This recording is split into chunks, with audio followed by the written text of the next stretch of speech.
آج ہم ایک ایسے سیاسی قائد کی کہانی جاننے والے ہیں کہ جس کے والد کا مینار پاکستان میں جنازہ پڑھایا گیا تو انڈیپینڈنٹ ذرائع کے مطابق یہ پاکستان کی تاریخ کا سب سے بڑا جنازہ تھا، اور پھر 2 سال بعد مینار پاکستان کے اسی گراؤنڈ میں پاکستان کی تاریخ کا سب سے بڑا ولیمہ سعد رضوی کا ہوا۔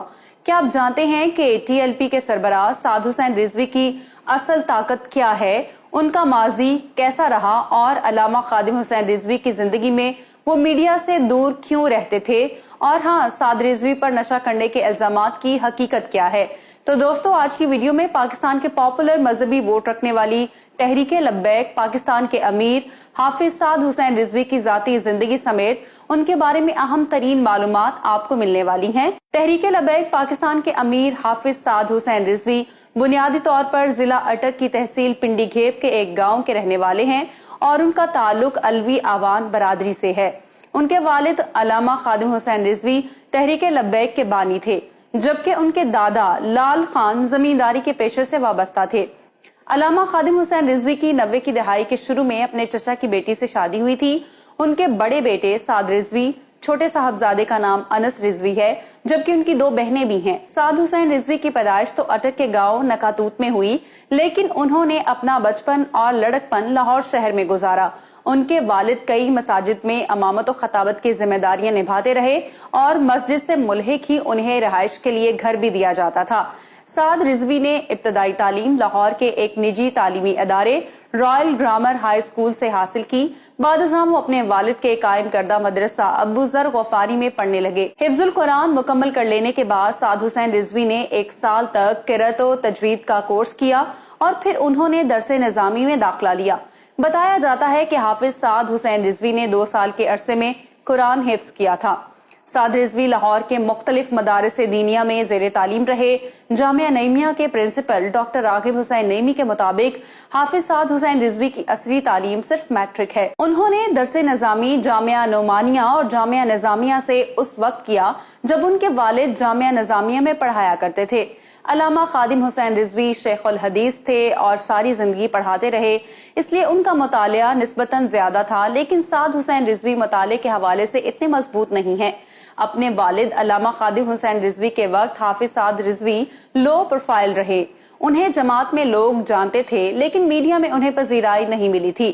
یاد رہے کہ تب حافظ سعد حسین رضوی تحریک لبیک پاکستان کے ڈپٹی سیکرٹری جنرل کی ذمہ داریاں نبھا رہے تھے۔ سعد رضوی علامہ خادم حسین رضوی کے ساتھ ساتھ رہے۔ وہ فیض آباد کے دھرنے میں بھی متحرک تھے۔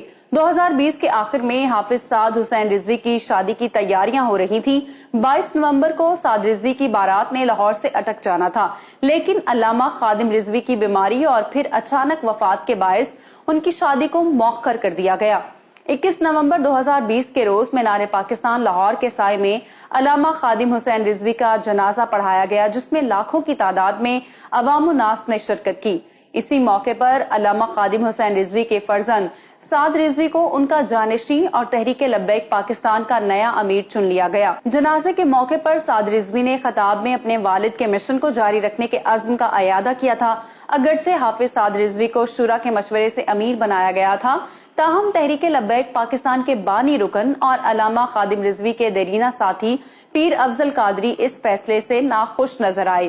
اس موقع پر پیر صاحب نے اپنے انٹرویو میں تحریک لبیک پاکستان کے نو منتخب سربراہ حافظ سعد حسین رضوی کی ذاتی زندگی کے حوالے سے کئی دعوے کیے تھے۔ ٹی ایل پی کے سرپرست اعلیٰ اور بانی پیر افضل قادری نے ایک ویڈیو میں دعویٰ کیا کہ سعد حسین رضوی حافظ نہیں ہے۔ افضل قادری نے اس کے علاوہ بھی ان پر سنگین الزامات لگائے۔ پیر صاحب نے یہ تک کہہ ڈالا کہ سعد رضوی تو نشہ کرتا ہے، تو دوسری جانب تحریک لبیک پاکستان کی شورا کی جانب سے یہ بیان سامنے آیا کہ پیر افضل قادری کی باتوں پر بھروسہ نہیں کیا جانا چاہیے، کیونکہ انہوں نے پارٹی کو ایک ایسے وقت میں چھوڑا جب ان کے بیانات کی وجہ سے پارٹی بہت سخت کریک ڈاؤن سے گزر رہی تھی۔ ایک غیر ملکی نیوز ایجنسی سے بات کرتے ہوئے تحریک لبیک پاکستان کے ایک عہدیدار کا کہنا تھا کہ سعد حسین رضوی نے پورے تنظیمی ڈھانچے کو بدلا، اور جب پارٹی پر برا وقت آیا تو کارکنان کے ساتھ کھڑے رہے۔ انہوں نے ہر سطح پر اپنی صلاحیتوں کا لوہا منوایا، جس کی وجہ سے شورا اس بات پر قائل ہوئی کہ انہیں امیر منتخب کرے۔ بہت کم لوگوں کو پتا ہے کہ لبیک لبیک لبیک یا رسول اللہ نعرے کے خالق بھی سعد حسین رضوی ہیں۔ علامہ خادم حسین رضوی کی طرح ان کے صاحبزادے سعد حسین رضوی بھی اپنی تقریروں میں پنجابی ٹچ دیتے نظر آتے ہیں۔ انہیں بھی مولانا رومی، حافظ شیرازی، اکبر الہ آبادی اور علامہ اقبال کے اردو فارسی کے سینکڑوں اشعار یاد ہیں جنہیں وہ اپنی تقاریر میں دہراتے ہیں۔ تحریک لبیک پاکستان کی عمارت حافظ سعد حسین رضوی کے لیے پھولوں کی سیج نہیں بلکہ کانٹوں کی راہ گزر تھی۔ امیر بنے چند مہینے ہی گزرے تھے کہ انہیں 12 اپریل 2021 کو گرفتار کر کے کوٹ لکھپت جیل کا مہمان بنا لیا گیا۔ سعد رضوی کی گرفتاری کے بعد ملک بھر میں احتجاج کا سلسلہ شروع ہو گیا، جس نے بعد ازاں پرتشدد صورت اختیار کر لی، جس کے پیش نظر حکومت نے تحریک لبیک پاکستان پر پابندی بھی عائد کر دی تھی۔ انہوں نے چند مہینے جیل میں گزارے اور یہاں ان کی رہائی 31 اکتوبر کو حکومت پاکستان اور ٹی ایل پی کے درمیان ہونے والے معاہدے کے نتیجے میں عمل میں آئی۔ جیل سے رہائی کے چند مہینے بعد ٹی ایل پی کے سربراہ سعد حسین رضوی اپنے اہل خانہ اور رشتہ داروں کے ہمراہ اٹک کے علاقے نیکا کلا کے لیے روانہ ہوئے، جہاں مفتی منیب الرحمان نے ان کا نکاح پڑھایا۔ رواں برس 6 فروری کو ان کا ولیمہ مینار پاکستان کے گراؤنڈ میں ہوا، جہاں ہزاروں کی تعداد میں کارکنان اور ان کے دوست احباب شریک تھے۔ اب بات کر لی جائے سعد حسین رضوی کی سیاست کی، تو ان کی قیادت میں ٹی ایل پی نے آئندہ الیکشن میں ملک بھر سے اپنے امیدوار لانے کا اعلان کیا ہے۔ یہاں میں آپ کو بتاتی چلوں کہ خادم حسین رضوی کی تحریک لبیک پاکستان نے 2018 کے عام انتخابات میں بھی حصہ لیا اور سندھ اسمبلی سے 2 نشستیں حاصل کی اور مجموعی طور پر پورے ملک سے 22 لاکھ ووٹ حاصل کیے۔ اس الیکشن میں تحریک لبیک نے مجموعی طور پر 22,34,316 ووٹ حاصل کیے اور چوتھی بڑی سیاسی جماعت ابھر کر سامنے آئی۔ صوبہ پنجاب میں ووٹ بینک کے لحاظ سے تحریک انصاف اور پاکستان مسلم لیگ نواز کے بعد تحریک لبیک پاکستان تیسرے نمبر پر تھی۔ ان کے کئی امیدواروں نے اچھے خاصے ووٹ حاصل کیے، لیکن قومی اسمبلی کی کوئی ایک بھی سیٹ جیت نہ پائی۔ اب آنے والا جنرل الیکشن 28 سالہ نوجوان قائد حافظ سعد حسین رضوی کے لیے بڑا امتحان ہے۔ آپ جانتے ہوں گے کہ 25 ستمبر کو قومی اسمبلی کے 9 حلقوں میں ہونے والے ضمنی انتخابات میں تمام سیٹوں پر عمران خان خود الیکشن لڑ رہے ہیں۔ تب ایسا کہا گیا کہ حافظ سعد حسین رضوی ان تمام حلقوں میں عمران خان کے مد مقابل الیکشن لڑنے والے ہیں اور پی ڈی ایم کی جماعتیں انہیں سپورٹ کریں گی۔ تاہم حافظ سعد رضوی نے اپنے نامینیشن پیپرز جمع ہی نہیں کروائے۔